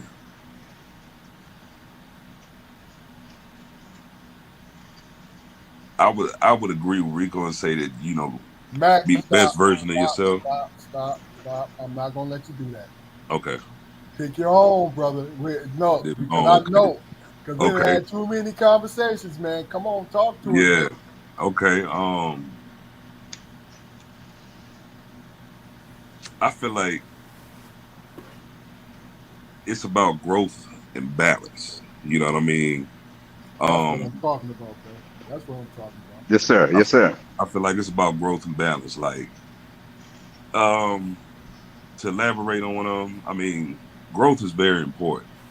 And if I feel like you're with a person, and if y'all can't figure out how to grow together, you know, it may or may not be for y'all. You know what I mean? Um, and it's like even when you, like once you figure that out, and if you are able to grow with that person, just the two different personalities, you have to find balance sometimes because in ways you may uh, um, what's the word I'm trying to in ways you may kind of butt heads sometimes, Okay. things like that, what I mean, disagreements and you know but over time through the growth y'all will kind of find that balance to where y'all will allow each other to have your own opinions and not one person trying to influence the other person's opinion, you know um I I think that's all I got for it right now. Okay. And it was fucking great too, man. He So said, "Fucking great." appreciate it. Yes, Yes, sir. sir. Yes, sir. Hey, Appreciate you. Yes, sir. Dequari Damon. All right, I'm gonna give you one, not two. Give you one. This real quick because we got some other ones I want to get to. all right. Pay attention to how you move when times is bad, and be fair. Damn. Okay. I like that too, man. Yeah. Oh Yes, man. sir. Look, Yes, look, sir. look. Hey, Damon. Let's hit 1,000 on this joint, baby. No, yeah, what Jaquan just said was true, man. When the true measure of a man is in his bad times, man. You know what I'm saying? Okay. Stop playing. Now I asked Matt not to do it. You pick your own. So Well, don't oh, piggyback. well, look, I'm trying to get through life just like the woman is. I have my struggles. I have things I have to work on. You know what I'm saying? I think Max said, "Hey, have patience." Was it Rick said, "Have patience for me," Oh yeah. knowing that I'm not infallible. I'm gonna make mistakes. No And if question. if you feel like I'm worth the time and effort, then be that. Don't change. Don't try to change me into something that you're Prince Charming because we know that don't exist, man. You know, Right, right. Like people Patty are who they Cline. are, man. As long as you can keep your individuality and respect the person's their individuality, man, then 9 times out of 10 it's gonna work out. Okay, coming back to you guys, Mac and Reek. Yes, sir. Give me your definition. We'll start with you, Reek, and you're gonna know why when I ask the question. Give me your definition of monkey business.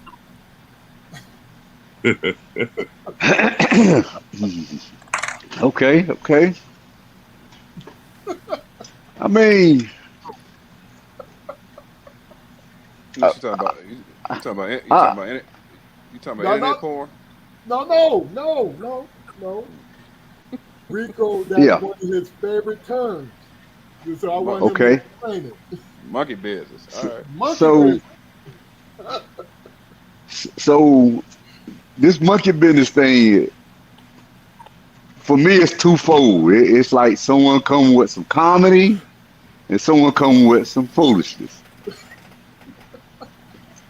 And so you have to identify what the monkey business is represented to you at the moment. Which are they being funny or is some foolishness?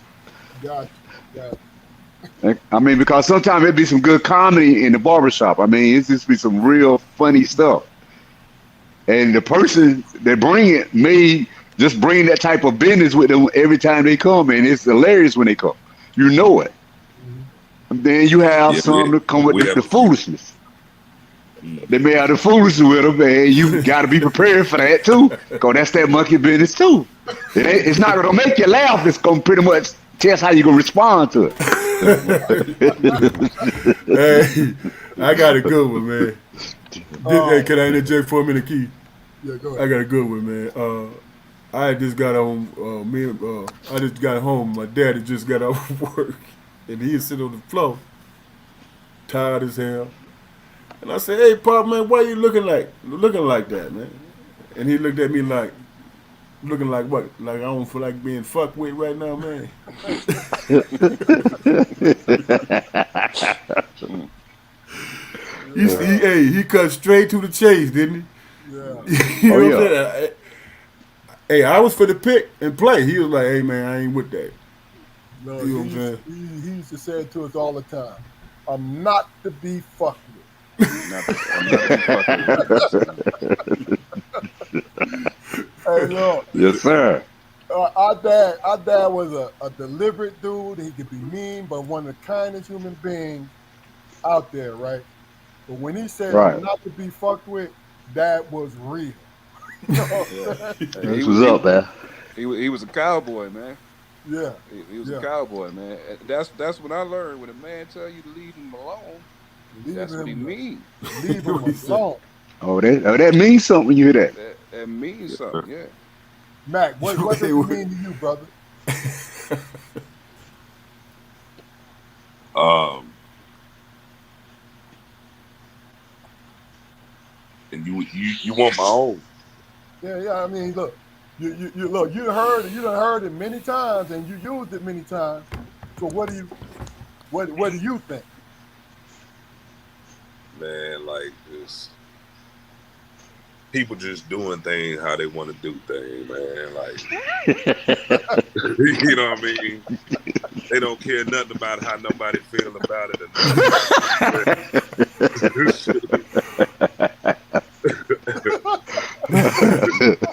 For real, like Yes, sir. Yes, sir. That's good Yes, damn sir. definition, bro. Mm-hmm. real. Oh yeah. Oh yeah. People, Jaquari, yo, go ahead, man. Go ahead.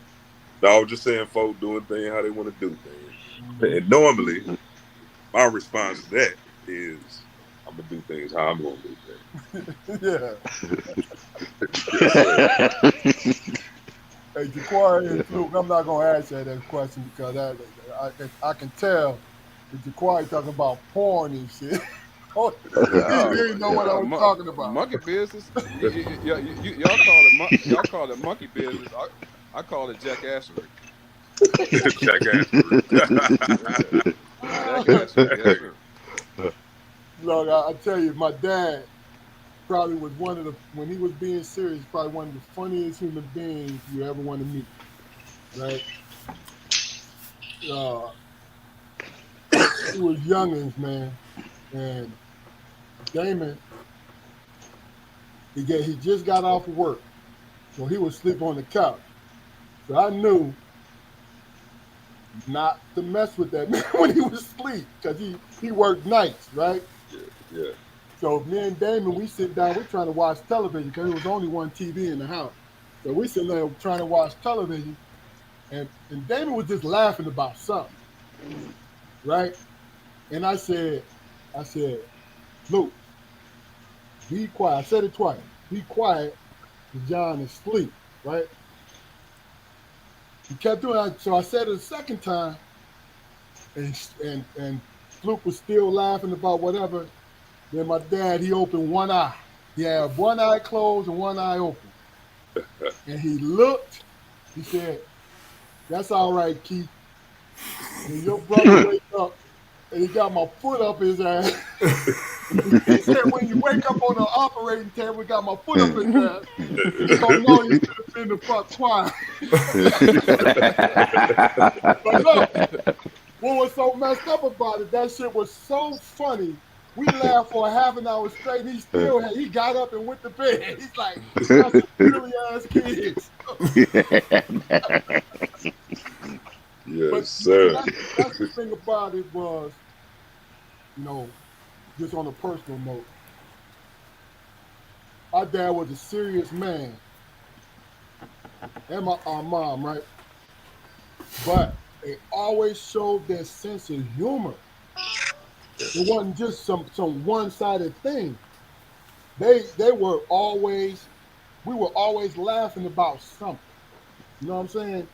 So when it comes to my boys, they see my ogre side.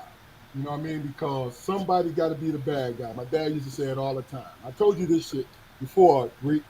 My dad used to say that. Somebody got to be the bad guy. And I didn't understand it. I didn't understand it until my oldest son was born. You know what I'm saying? And me and my wife was babying him. Not babying him. Boy, get him whatever he wanted. You know what I mean? Right. Then I realized one of us had to make the sacrifice to pull back. Right. So we can't, because what it is, it wasn't going to ruin him, or it's not make him a bad person that we was doing these things, right? But his expectation, in my mind, whether I was right or wrong, in my mind was, his expectation is he deserved everything without Right. having to work for it. You see what I'm saying? So it's like, all right, I got to be, look, and the craziest thing was, when I made the decision, I said, I got to be the bad guy. And my dad's voice rang in my ear. Because he used to tell me and my brothers all the time, I got to be the bad guy. Somebody had to draw that line so we wouldn't cross. You know what I'm saying?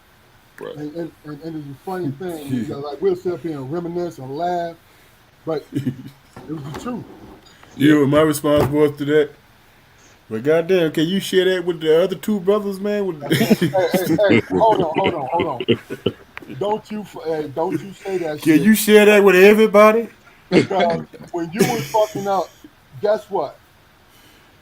I got my ass beat because you was fucking up, and I ain't had no control over you. So I was like, you know what? Let me just get prepared. You know what I'm saying? Hey, Because you know what my mother and father used to say?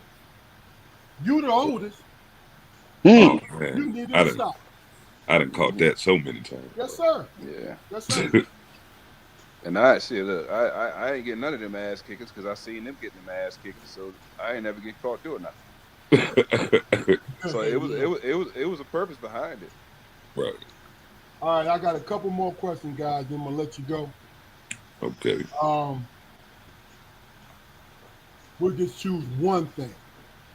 With the many people sitting in your chairs, man, every walk of life, right? Right. And you had a little sprinkle of white guys in it, but the majority is black men and women. If you were to be able to choose one thing to change in the community, what would it be? And I'm gonna let you simmer on that. And Damon, real quick, Damon required. I want y'all to comment on that. If it's something that you would change, because we only have our small picture of who we interact with on a daily, but these men interact with many people daily. Okay, so we'll start with you, Damon. What would I change in the community? What would you make happen to change in the community?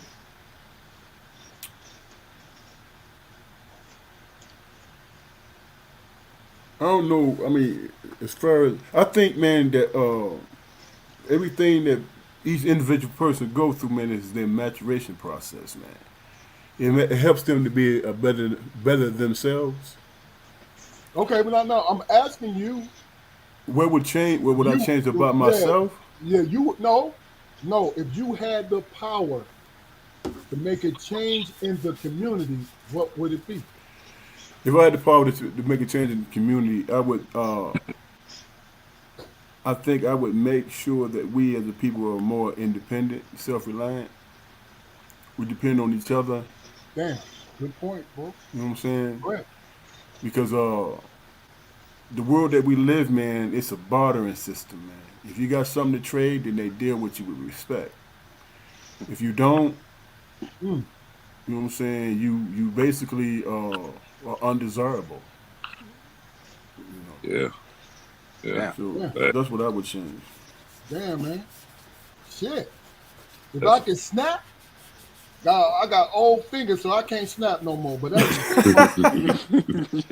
Mm, hey, mm. Jabari, we was just talking about that, man. But go ahead. What would you change? You know what, man? It's strictly fantasy, man. But I would uh I would shut down social media at 5 o'clock, man, and I would have all fathers in all households read to their families. Ooh, shit. Okay. That's different and that's powerful at the same time. Yeah, it doesn't matter. Doesn't that mean they can read a comic book? They can read the Bible. They can read freaking Forbes magazine as long as young black boys seeing their fathers actively reading and comprehending what they read. Okay. that's important. Okay. Reek and Matt, I want you to understand that we are taking in consideration where your daily interaction with people every day, listening to them, interacting with them every day. And I'm kind of asking a little bit more, right? Because me and my brothers have these conversations all the time. So that's why they were quick to go to what they wanted. I'm asking you to think a second, and I'm gonna give you about 10 seconds or so to uh, think about it. Right. What would be the one thing that you would change? You feel what I'm saying? Now, you don't have to get deep if you don't want to get deep, but it's about you. See, I'm giving you 10 seconds by talking. It's about you, your Yeah. personal choice of what you would change. I got one. Go ahead, Matt. Um, I think I would. I'm not sure as far as how many programs, things they have out here for the younger generation like that, but I remember there used to be a lot more things, a lot more summer programs and stuff like that for them. You know, and just program stuff like that. Give them some type of direction, something to do. You know what I'm saying? Because a lot of stuff that's happening these days is happening. Like crimes and stuff like that is happening younger and younger. You know what I mean? So I would definitely work on something like that for the younger generation.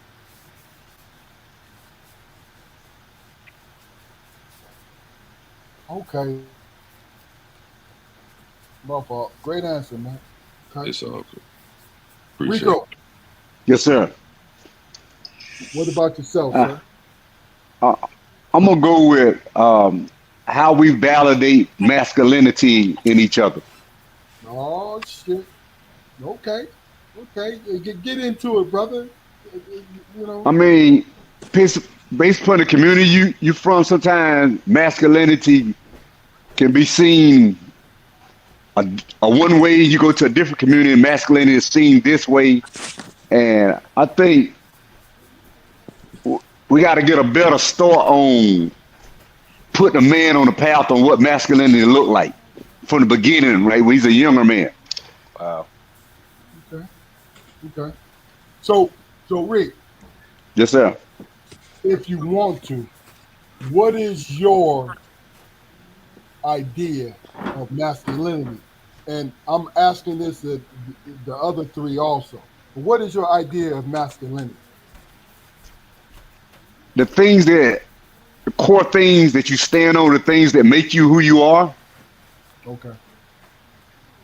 and I mean your ability to do the right thing, your judgment on is this right or not right. You know how you take care of people around you. You know those type of your community. You know it can be shown in different ways on how you want to show your masculinity. Okay. I don't I don't necessarily say it has to be nothing forceful or anything, but it just how do you express your masculinity when in the community amongst each other. Okay. Okay. Matt, what Yes, is sir. your definition of masculinity? Um,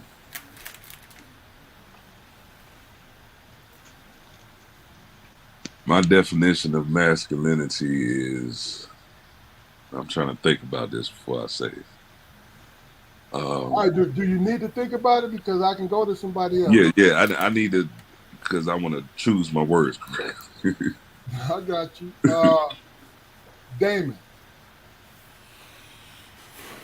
My definition of masculinity, man, is I mean, we know what the world's definition of it is, but how do you fit in that, man? You know what I'm saying? Personally, how do you feel you fit in it? Because there's some things some cats, man, fight and die for that I think is ridiculous, man. Yeah. You know, Okay. and Gotcha. for me, it's something, man, that your children and your woman see in you, and they feel safe and secure in that, and you consistent with it. You know what I'm saying? And it's something that is how you define yourself moving in the world, man. You know, there's certain shit I ain't finna take. You know what I'm saying? There's certain things, there's certain threats I'm not gonna allow to my family to even experience. You know, and I'm willing to go to my grave for that. You know, it might not be yours or what you think, but that's how I feel. You know, and I can deal with whatever the world brings because I have a set definition of what it is that I'm willing to put up with and not put up with. You know, and my son seeing that, hey, my dad has a line that he draws in the sand, and nobody is allowed to approach that shit. You know, and I need to find my line in the sand that I'm not willing to allow nobody to cross. Gotcha. Okay. Okay. Mac, you ready or do I need to go to the quad? Yeah, give me a couple more seconds. I'm still putting it together. With a couple more seconds. Look. You on Google like what's the word for Now what he doing quad? is he trying to pause his words now. Man, I don't want to have to kill this motherfucker, man.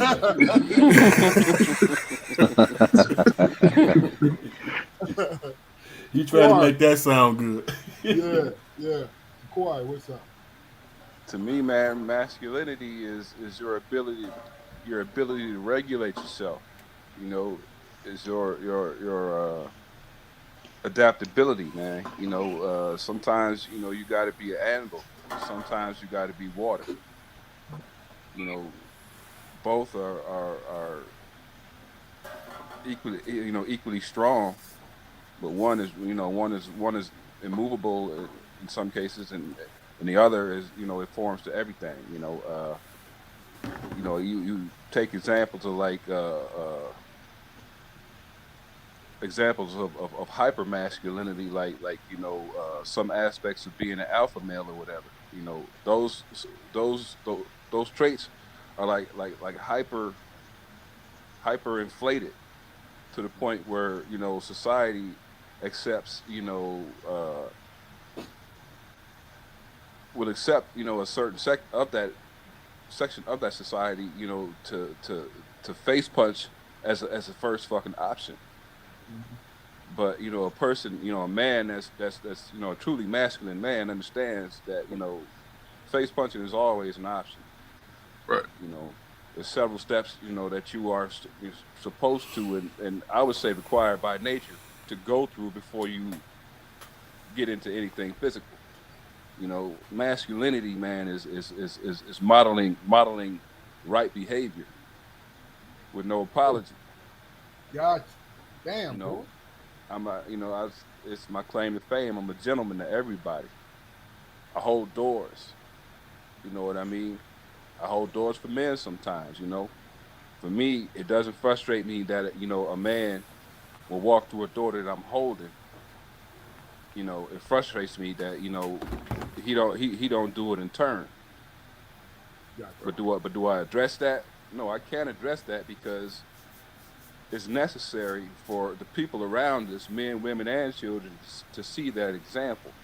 This is what a man does. A man extends himself.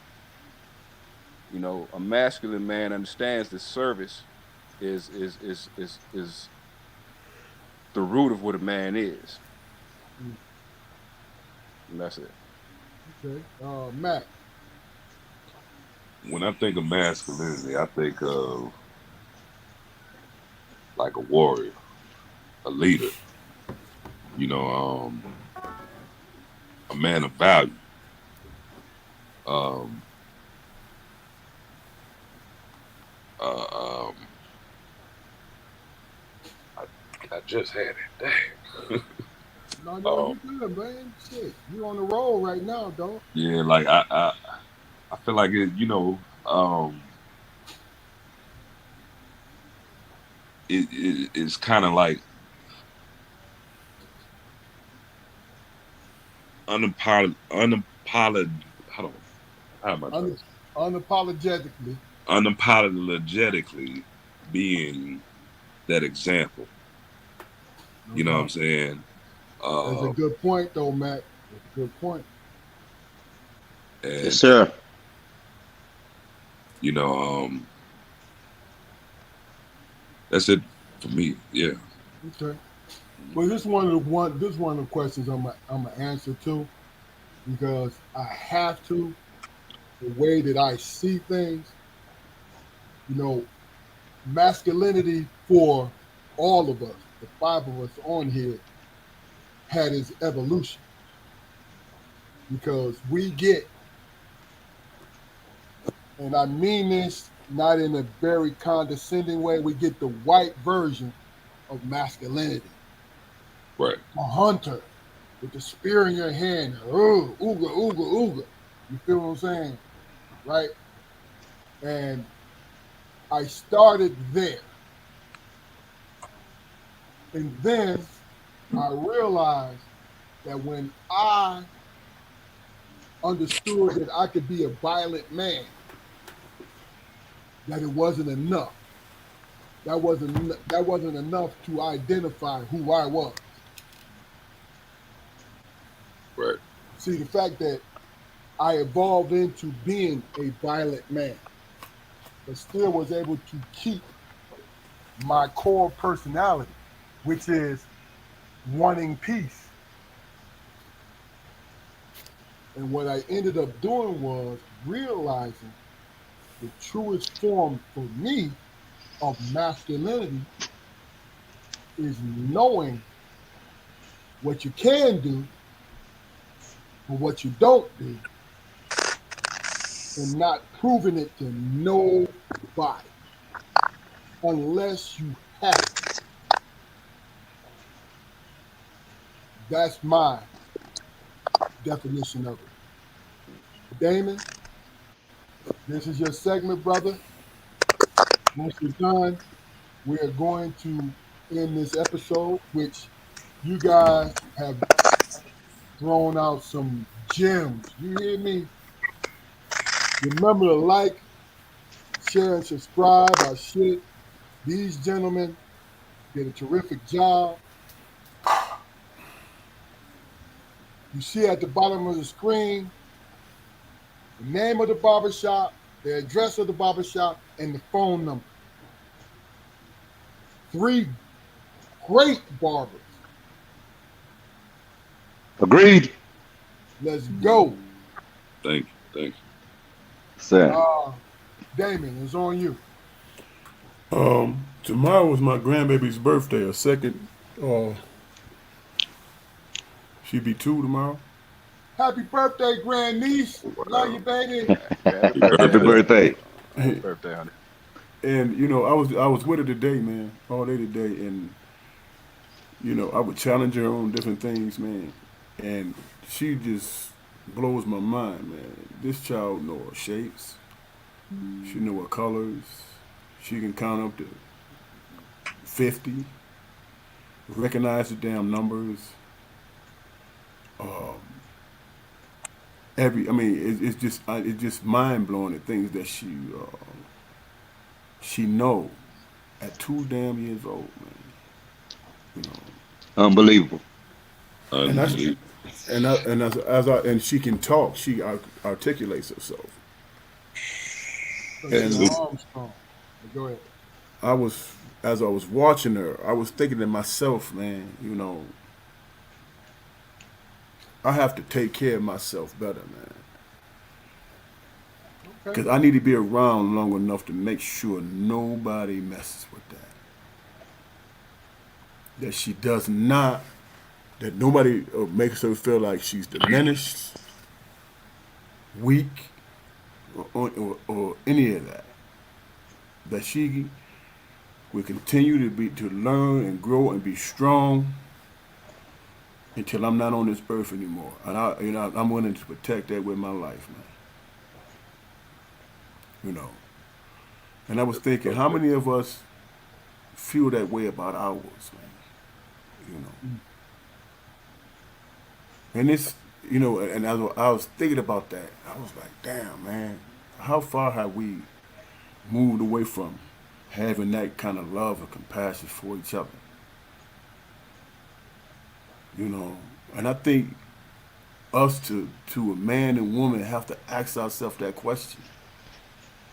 And realize, man, that it's worth it, because there's so much stuff happening to our youth that it's mind blowing. Mind blowing, man. So just me observing my grandbaby made me hold on and stand up to that commitment to our people, man. Much respect, bro. Huh? What'd you say? Much respect to you, brother. Oh, that is my commitment, man. That's my recommitment. Because once my kids got grown, I thought it was over, but it's not. It's never ending, man. It's not. That's right. Ending,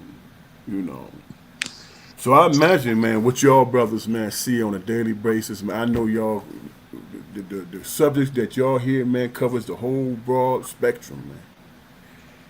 And y'all some humble brothers, man. I got a lot of respect for you. Just by my interaction with y'all now, man, how y'all carry yourself.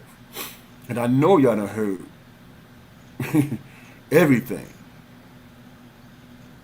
So hey, salute to both of y'all brothers, man. Likewise, brother. Likewise. Y'all do, not only is y'all convincing people, hey man, your hairline don't go all the way back there like that. Yeah. You know what I'm saying? Hey, Let me show you.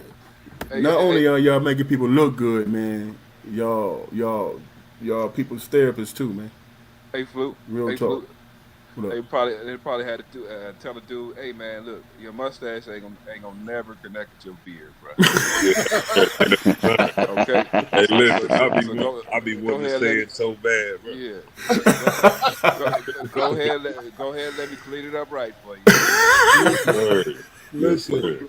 You know, these men, including Shannon, are self-esteem experts.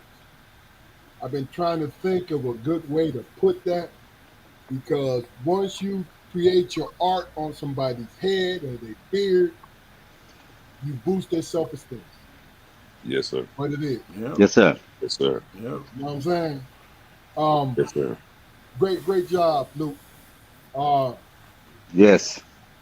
guys, we're gonna bring this to a close and stay on once we get off live. We're gonna be on for a couple minutes, man. Then we're gonna let you guys go. But the bottom line is this is not a one-shot situation. We're inviting you back. We would love it when Shannon come on and just to get the energy from the three of you guys because, like I said, Ricco, you said it earlier. You have been blessed to work with some great barbers, No question. personality-wise, and also cutting. You feel me? Yes, sir. So, what's any last words from you, Matt? Um, I appreciate y'all for having us on again. You know, Oh, no doubt. thank you. Come on, and you're invited to come on anytime you want. Just Yes, let me sir. know.